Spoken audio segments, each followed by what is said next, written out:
Right, to discuss Ahmadinejad's address in more detail, we're joined live by Jamal Abdi, the Policy Director of the National Iranian-American Council. Always good to see you here, sir.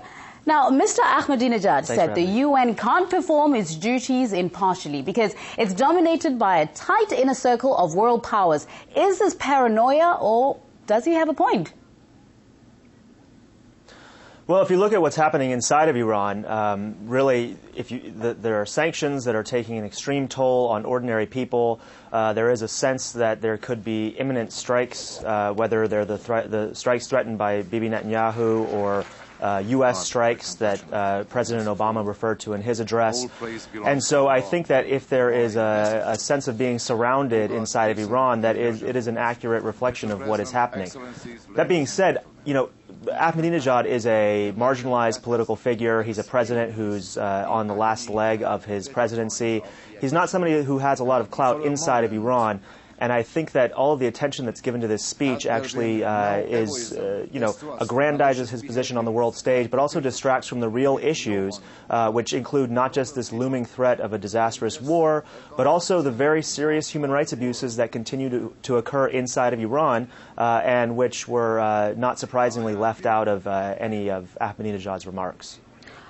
It's interesting that you just mentioned how his speech has been received and the amount of tension it's been given. Historically, he's been seen as or branded as an aggressive dictator. Yet his farewell UNGA speech carried the words peace, love, and justice over 36 times. I mean, is this a signal of an image change in Tehran's leadership? I'm not sure what the strategic thinking was in delivering this speech. Normally, when he comes to the United States, these are speeches designed to provoke angst and to generate media attention. And really, I think that there was a fair number of remarks that will be perceived as incendiary, remarks that will be exploited by folks on both sides of the debate in order to heighten tensions. On the U.S. and the Israeli side, I think that there are still statements that the Ahmadinejad made that will be used to create the impression that Iran is not a rational actor and that there needs to be a military conflict. But I think this is all spin, this is all noise, and at the end of the day, once the political theater is over, we need to all figure out how we're going to get back to the negotiating table to resolve these many issues, not just the nuclear issue, but the human rights situation in Iran through serious diplomacy.